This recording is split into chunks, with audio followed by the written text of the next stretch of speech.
De 71 años, un reemplazo de cadera, una luxación con una cabeza 28, los cirujanos le ponen una cabeza 36 y por supuesto se vuelve a lujar. Entonces partimos de esto porque se siguen lujando. Hoy estuvieron unas actividades interesantes sobre espinopélvico, que eso es la comprensión que debemos tener nosotros como cirujanos de cadera. Hablamos entonces de inestabilidad. En el enfoque actual, los objetivos de un reemplazo de cadera es recreación de la biomecánica normal de ella, eliminar dolor, mejorar la función y optimizar a largo plazo la durabilidad de la reconstrucción.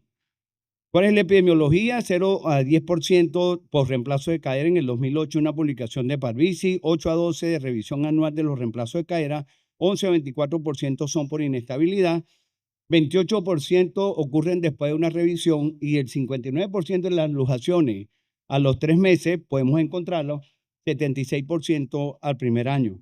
El riesgo de luxación lo vamos a tener entonces en el primer mes, 1% por cada 5 años y una acumulada a 7 años después de los 25 años. Esto era cuando estamos utilizando polietileno convencional. Si vemos como tenemos mucha influencia norteamericana, estamos tomando el registro y desde ayer se está hablando de este registro. Son registros a 10 años, 12 años, y vemos cómo las primeras complicaciones todavía en sitios tan exigentes como los Estados Unidos tienen infección como primera causa, complicaciones mecánicas y la inestabilidad. Pero si vamos un poquito más allá, encontramos que dentro de esas causas, en las primeras cirugías tempranas, vamos a tener la inestabilidad como segunda causa de revisión. Entonces, partiendo de esto, vemos que en el transcurso de los años, la inestabilidad más bien ha aumentado. Entonces, hay preguntas que nos hacemos, porque si tenemos robótica, tenemos cirugía en cadáveres, por lo menos en esta sociedad, en este mundo americano, ¿por qué ellos siguen teniendo problemas con las luxaciones? Igualmente con las infecciones, ayer hablamos bastante de eso. La inestabilidad es prevenible en muchos casos, pero sigue siendo una causa relevante de revisión y mortalidad. Entonces, lo más importante de nosotros como cirujanos es la inclinación de la copa, la versión de la copa, el centro de rotación y OC, longitud de las extremidades y la interversión del vástago. Viendo este caso de nosotros, vemos que esa copa está como retroversa, está muy neutra, pero seguimos analizando. Todo está en la prevención, como las infecciones, todo está en el preoperatorio. Entonces, el paciente, cirujano sobrado, diseño del implante. Hay cosas que nosotros tenemos que cuidarnos mucho y hay una serie de factores propios del paciente. Enfermedades neuromusculares, octogenarios, sexo femenino, obesidad 2, 3 veces más de riesgo de luxación, variaciones anatómicas de la cadera, fracturas o procedimientos quirúrgicos previos, reemplazo de revisión, fractura periprotésica, aflojamiento aséptico y por supuesto cirugías previas de la columna lumbosacra. Partiendo entonces, hoy sí ya se discutió todo lo que tiene que nosotros tenemos que conocer sobre el eje espinopélvico, que eso existe, que tiene uno que consultar, hablar cómo camina el paciente. En Venezuela a veces solicitamos laboratorios de marcha para que nos ayude de una u otra forma dónde está el problema. Entonces, ¿dónde empieza el manejo? Justamente en el interrogatorio, cómo fue traumático, secuencia del movimiento, qué estaba haciendo, si es una primoluxación, si es una luxación recurrente, el tiempo desde la implantación de la prótesis, si hay una cirugía vertebral previa, el examen físico, peso, talla, abordaje utilizado, radiografía para identificar el implante y si hay una secuencia mucho mejor. La posición de los implantes en la tomografía pasa a ser una de las mejores herramientas y por supuesto, ante todo, descartar la infección. Entonces tenemos este caso, el mismo caso que venimos hablando, una cirugía, un abordaje posterior, y cuando revisamos la literatura, lo que está comprometido lo inducen como el abordaje quirúrgico, el posicionamiento de la cabeza femoral, del componente, perdón, la tensión de los tejidos blandos y la experiencia del cirujano. Entonces, encontramos que el abordaje posterior se ha relacionado con mayor riesgo de luxación. Y esto, por supuesto, son metaanálisis que incluyen hasta 13.000 caderas y encontramos que el abordaje posterior se encontró con una tasa de luxación de 3.23% con respecto a los otros abordajes. Otro estudio multicéntrico de 1.089 caderas, 5 años de seguimiento, hizo tasas comparables y ellos no encontraron diferencias significativas. Pero debemos tener pendiente las fracturas previas. Otra cosa es la posición de la copa, y se ha hablado mucho en las zonas del Igualé, que eso está descrito desde el año 78, y lo decía el doctor Mario Vélez, a pesar de que tiene una copa en su buen sitio, un implante que luce en la radiografía bien, se sigue luxando. Entonces siempre se habló de 40 más o menos 10, anteversión de 10 a 20 grados, con una tasa de luxación de 1.4 versus 6.1. Y entonces ellos encontraron esta publicación de Vino en el 2006 que podían estimar que el componente acetabular entre 10 y 30 grados, solo el 45% de estos componentes estaban dentro de este rango.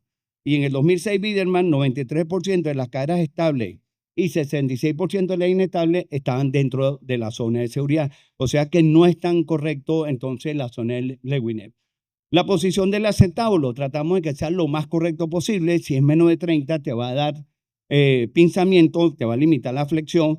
La abducción más de 45 grados te va a limitar la rotación externa e interna, y la anteversión más de 20 te va a limitar la rotación, y eso inmediatamente hace un pinzamiento. ¿Qué queremos ustedes que aprendan? Que también se ha visto relacionado la experiencia que tiene el cirujano con el número de procedimientos. A mayor número de procedimientos, usted va a ser más cuidadoso. A veces la misma industria nos lleva, eso pasa en Venezuela, a que todos somos capaces de hacer un reemplazo de cadera, ayudado por el técnico en la casa comercial, y está relacionado que a menor cirugía, menos experiencia, vamos a tener más problemas de corrección, de luxación. Otros factores pendientes son los implantes. Eso ha cambiado mucho hoy desde hace, por lo menos en Venezuela, 2005 empezó a llegar las cadenas, unas cadenas cruzadas que se gastan, tienen menos desgaste, y eso ayudó, y estamos trabajando con cabeza grande en la mayoría de los casos. La pregunta era el tamaño de la cabeza femoral. ¿Por qué las cabezas femorales grandes disminuyen el riesgo de luxación en reemplazo de cadera? Bueno, hay dos conceptos que tienen que llevarse de aquí, que uno, el índice de cabeza-cuello. A mayor A mayor de índice cabeza-cuello tiene mayor movilidad, a mayor movilidad menos pinzamiento, y a menor pinzamiento menos luxación. En esa relación, fíjense, las prótesis hechas que eran 22.5, si tenían un buen entrenamiento no se iban a luxar, a pesar de que era una cabeza pequeña. Y usted, para que usted pudiera hacer un reemplazo de la técnica de Charlie, tenía que hacer un curso con él y ser certificado. Hoy en día eso no se hace, y nos valemos de cabezas grandes que nos ayudan en nuestros procedimientos. Otro concepto importante es la distancia de salto, que es el grado de traslación de la cabeza, del centro de la cabeza femoral necesario para producirse la luxación. Por eso, una cabeza a mayor diámetro va a tener una distancia de salto más alta, entonces por eso, por supuesto, se va a luxar menos. Entonces, publicaciones que le dan el fundamento de que bajaron el índice de luxación son las cabezas grandes. Con estas poblaciones, un gran trabajo de una gran población, y entonces ellos simulaban. La pregunta, si las cabezas grandes son mejor que las doble movilidad hoy en día bien usadas, bien difundidas, eso lo vamos a averiguar entonces con la data. Este estudio retrospectivo 2025, el periodo entre 2012 y 2018, una población de 207.526 reemplazos, 3 grupos de estudio, uno con DM, otro con cabeza 32 y otro grupo con cabeza 36. Los resultados fueron reoperación por cualquier causa, el desgaste del line en el grupo de 32, tasas similares a aflojamiento aséptico en fractura periprotésica y osteolisis en todos los cortes, y a los 8 años la tasa acumulada de revisión por uso de doble movilidad aumentó significativamente en este estudio. La revisión por inestabilidad, por supuesto, el grupo de 32 fue el que estadísticamente fue mayor con respecto al 36, pero casi fueron muy igual. En conclusión de este estudio, encontró que las articulaciones de doble movilidad se asociaron con tasas de revisión por todas las causas más altas en comparación con las cabezas femorales de menos 36 y 32. No se encontraron diferencias significativas al comparar estas revisiones por inestabilidad en los grupos de doble movilidad y los grupos con componentes tradicionales. Estos estudios prospectivos futuros deben impulsar, buscar la identificación porque esto está sucediendo. Otro trabajo, 2026, las conclusiones que el uso de prótesis de doble movilidad se asoció con menos luxaciones, pero posiblemente como más luxaciones tardías, y esto se ha tenido la referencia con respecto al polietileno, que son varias interfaces.